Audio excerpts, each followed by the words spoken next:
오늘도 기도의 자리에 나오신 성도님들 환영하고 축복합니다. 사도신경으로 우리 신앙을 고백하겠습니다.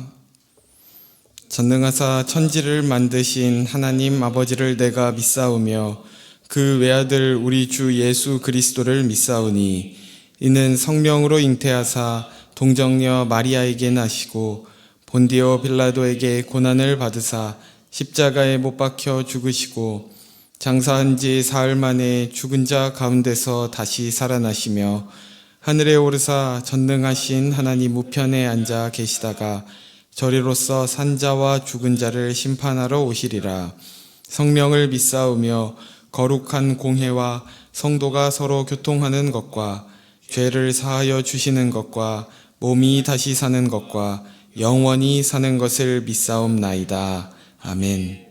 찬송가 330장 찬송하시겠습니다.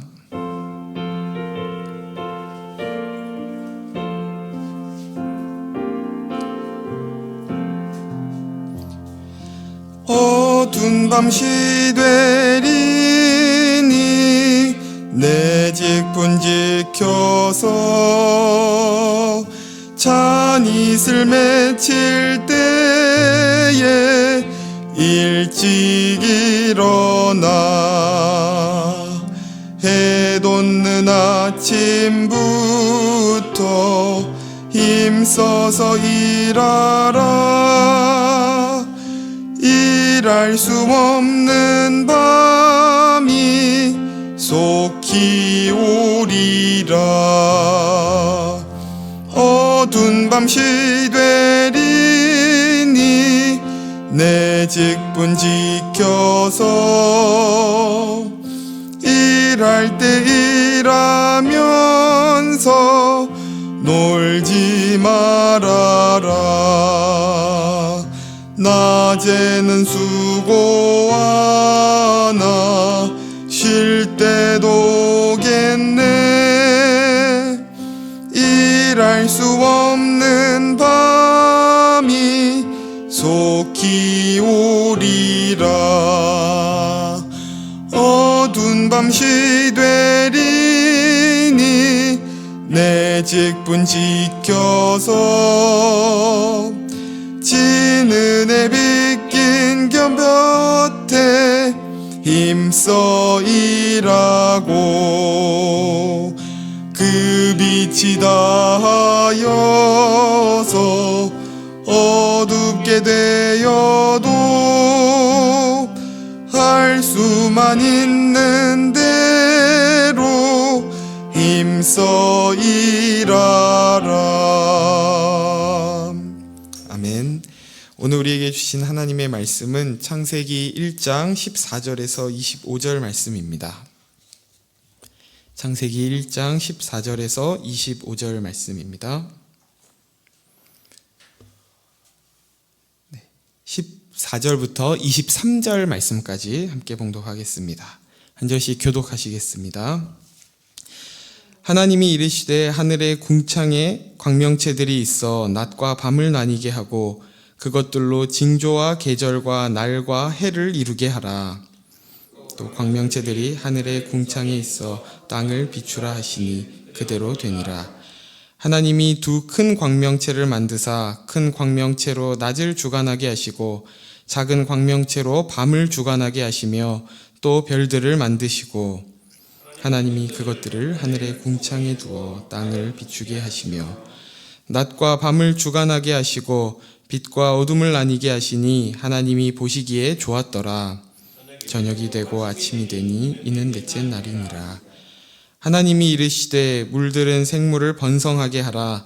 땅 위 하늘의 궁창에는 새가 나르라 하시고 하나님이 큰 바다 짐승들과 물에서 번성하여 움직이는 모든 생물을 그 종류대로 날개 있는 모든 새를 그 종류대로 창조하시니 하나님이 보시기에 좋았더라. 하나님이 그들에게 복을 주시며 이르시되 생육하고 번성하여 여러 바닷물에 충만하라. 새들도 땅에 번성하라 하시니라. 저녁이 되고 아침이 되니 이는 다섯째 날이니라. 아멘. 지난 시간 우리가 창세기를 바르게 이해하기 위해서는 먼저 창세기를 받은 1차 독자가 누구인지를 유념하면서 읽어야 한다고 말씀드렸는데요. 창세기는 출애굽하여 광야에 이른 이스라엘 백성들에게 하나님께서 어떤 목적을 가지고 주신 책이라는 것이었죠. 그래서 창세기는 단순히 창조에 대한 객관적 정보를 나열해 놓은 책이 아니라 하나님께서 구원하사 자기 백성으로 부른 자들에게 하나님이 어떤 분이시며 그런 하나님 안에서 백성들이 마주한 현실을 어떻게 이해해야 하는지 알도록 주신 책입니다. 또한 모든 피조 세계는 그저 창조주 하나님의 초월적인 능력의 결과물로만 보는 것이 아니라 그 모든 것이 인류를 위한 하나님의 애정이 담긴 산물이라는 것인데요. 오늘 첫째 날부터 다섯째 날까지의 창조 기사를 보면 그것이 더욱 분명하게 드러나게 됩니다. 먼저 어제 본문 말씀이었던 셋째 날까지의 창조를 잠시 살펴보고 넘어가려고 하는데요. 첫째 날에 하나님께서 가장 먼저 무엇을 창조하셨나요? 빛을 창조하셨습니다. 지난 시간에 빛은 창조의 시작을 선언하는 것과 같다고 했는데 혼돈과 공허와 흑암이 깊은 곳에 하나님의 질서가 채워지기 시작했다는 것이죠. 그리고 하나님은 빛과 어둠을 나누어 이때부터 저녁과 아침이라는 하나의 흐름을 만드십니다. 그리고 둘째 날에는 하나님께서 물 가운데 궁창, 하늘을 만드셔서 하늘 위의 물과 하늘 아래의 물로 나누시고 또 셋째 날에는 다시 그 하늘 아래의 물을 한 곳으로 모으셔서 묻히 드러나게 하심으로 땅과 바다를 나누십니다. 그렇게 빛과 어둠, 윗물과 아랫물, 땅과 바다라는 피조세계의 큰 틀을 잡아 가시는 것이죠. 잠시 여기에 등장하는 물에 초점을 맞춰보려고 하는데요. 창세기 1장 6절에서 7절을 제가 읽겠습니다. 하나님이 이르시되 물 가운데에 궁창이 있어 물과 물로 나뉘라 하시고 하나님이 궁창을 만드사 궁창 아래의 물과 궁창 위의 물로 나뉘게 하시니 그대로 되니라. 이 창조 기사를 자세히 살펴보면 하나님께서 물을 창조하셨다는 말씀이 없습니다. 물은 이미 존재하고 있었는데 2절에 수면 위로 하나님의 영이 운행하신다에서 이 수면이라는 표현을 통해 알 수 있는 것이죠. 이 물은 우리가 생각하는 어떤 물질로서의 의미도 있지만 성경에서는 혼돈과 무질서의 상태를 상징하는 것으로 이 물을 자주 사용합니다. 앞에서 빛의 부재인 어둠에 대해 나눴는데 어둠이 갖는 의미와 유사한 것이죠. 그래서 물 가운데에 하나님께서 궁창을 넣어서 위의 물과 아랫물로 나누셨다는 것은 이 무질서 가운데 질서를 잡아가시는 과정으로 이해할 수 있습니다. 또한 셋째 날에 물을 모으셔서 바다와 땅을 나눈 것도 마찬가지인 것이죠. 하늘의 물과 땅의 물이 균형을 갖출 때 질서가 있고 하나님이 보시기에 좋은 상태가 됩니다. 그러나 피조물이 하나님의 말씀에서 벗어날 때 이 균형이 깨지게 되는데 그렇게 하늘의 물과 땅의 물이 뒤바뀌는 사건이 바로 노아의 홍수였던 것이죠. 땅과 바다도 마찬가지입니다. 하나님께서 땅과 바다 사이에 경계를 만드셨지만 인간의 불순종과 타락으로 인해 그 바다가 땅을 덮어버리는 현상이 바로 쓰나미와 같은 자연재해인 것이죠. 우리는 복이라고 하면 어떤 특별한 이벤트 같은 것을 생각하지만 사실 진정한 복은 하나님께서 창조하신 모습대로 그 질서대로 존재하는 것 자체를 의미합니다. 반대로 화나 저주는 그런 하나님의 질서가 깨어진 혼돈의 상태를 의미하는 것이죠. 그리고 그 질서와 혼돈을 가르는 유일한 기준은 바로 하나님의 말씀이라는 것을 우리는 잊지 말아야 합니다. 우리의 힘으로는 결코 이 땅과 우리 삶에 일어나는 어떤 혼란들을 잠잠하게 하거나 통제할 수 없습니다. 오직 하나님의 말씀이 우리 삶에 흐를 때에만 비로소 모든 것이 제자리를 찾고 균형을 이루는 복의 상태가 되는 것이죠. 그렇게 셋째 날까지 환경을 조성하시고 또 질서를 잡아가셨다면 넷째 날부터 여섯째 날까지는 그곳에 알맞은 것들로 채워가시는데요. 첫째 날은 넷째 날과 짝을 이루고 둘째 날은 다섯째 날과 또 셋째 날은 여섯째 날과 짝을 이루는 이 대칭 구조로 하나님은 창조의 과정도 매우 질서 있게 진행하십니다. 우리 함께 14절과 15절을 읽겠습니다. 시작. 하나님이 이르시되 하늘의 궁창에 광명체들이 있어 낮과 밤을 나뉘게 하고 그것들로 징조와 계절과 날과 해를 이루게 하라. 또 광명체들이 하늘의 궁창에 있어 땅을 비추라 하시니 그대로 되니라. 첫째 날에 빛과 어둠, 낮과 밤을 만드신 하나님께서는 그것을 채우는 광명체, 즉 해, 달, 별을 넷째 날에 창조하십니다. 첫째 날의 빛이 생명의 시작, 또 질서의 시작에 대한 선언이었다면 여기서 광명체는 특정한 때를 구분짓는 빛인데 여기 기록되어 있는 것처럼 낮과 밤, 징조와 계절, 날과 해를 분별하게 하는 빛인 것입니다. 땅과 바다와 하늘에 속한 모든 피조물은 때를 잘 분별해야 살 수 있습니다. 그리고 그 때는 광명체로부터 발산되는 빛의 변화를 통해 분별할 수 있는 것이죠. 그렇게 모든 피조물이 이 빛을 필요로 하지만 그 무엇보다도 때의 분별을 필요로 하는 존재가 바로 하나님의 통치권을 위임받은 인간입니다. 이런 의미에서 광명체의 기능과 목적 또한 실은 인간을 위한 것임을 보여주고 있는 것이죠. 15절을 좀 더 자세히 보면 이러한 의미가 더 분명하게 드러나는데요.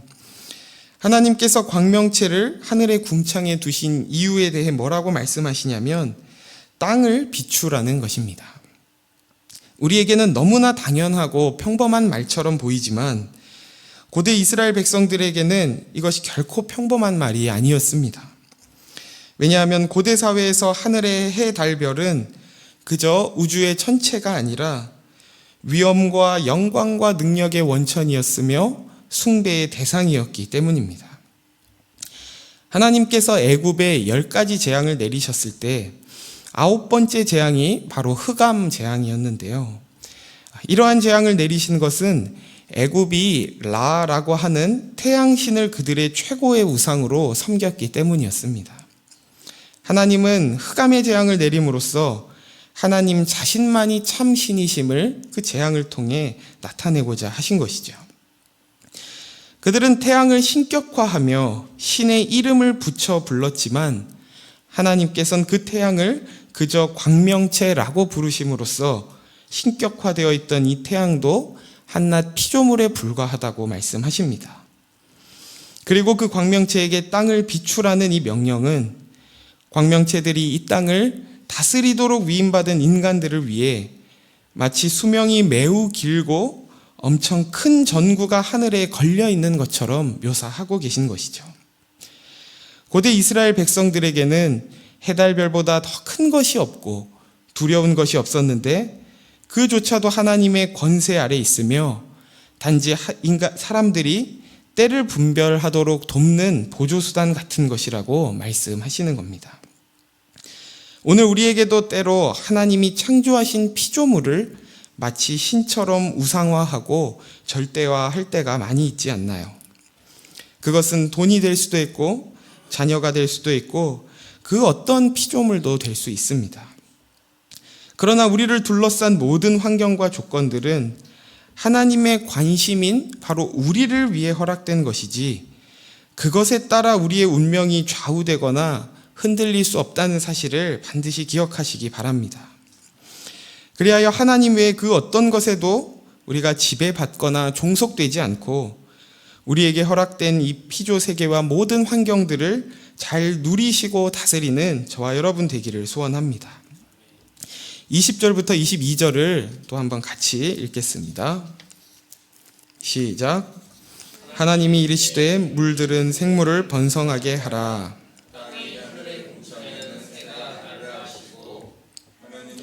큰 바다 짐승들과 물에서 번성하여 움직이는 모든 생물을 그 종류대로 날개 있는 모든 새를 그 종류대로 창조하시니 하나님이 보시기에 좋았더라.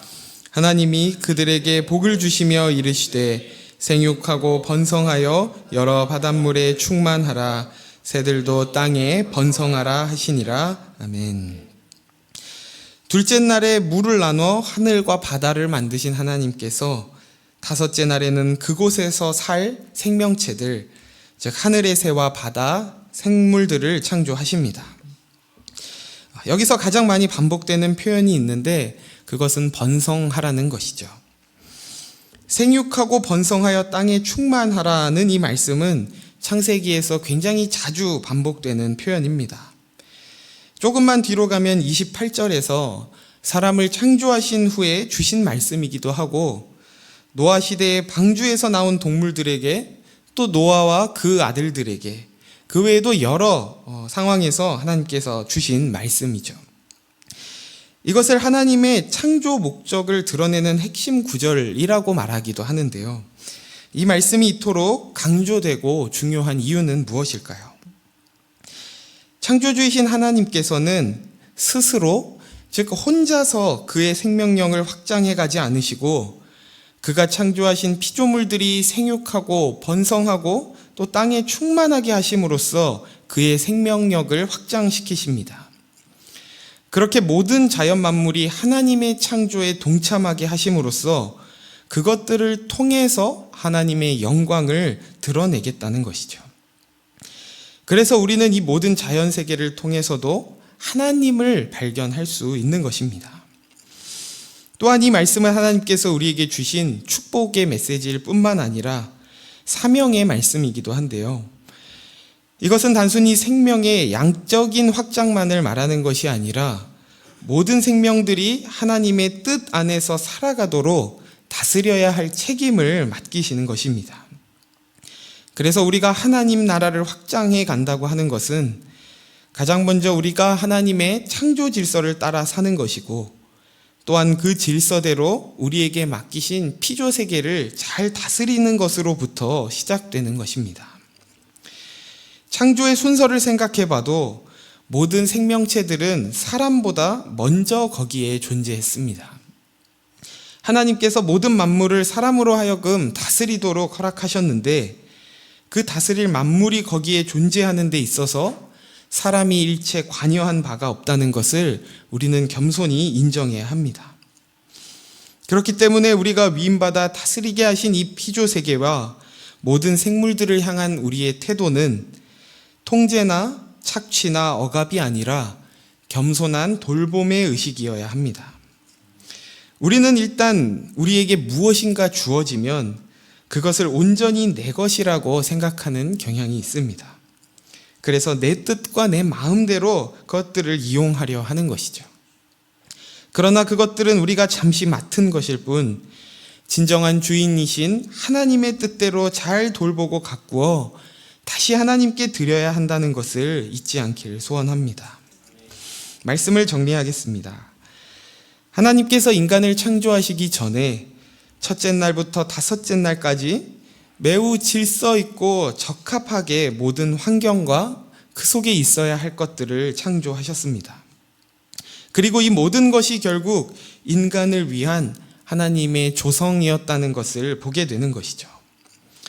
저와 여러분이 하나님이 창조하신 이 피조 세계를 바라볼 때 모든 것이 곧 우리를 위한 하나님의 선물이며 또 우리에게 허락하신 삶의 환경들이 하나님의 영광을 드러내기에 가장 적합하고 적절한 자리라는 것을 인정함으로 감사와 순종의 삶을 사는 저와 여러분 되시길 예수님의 이름으로 축원합니다.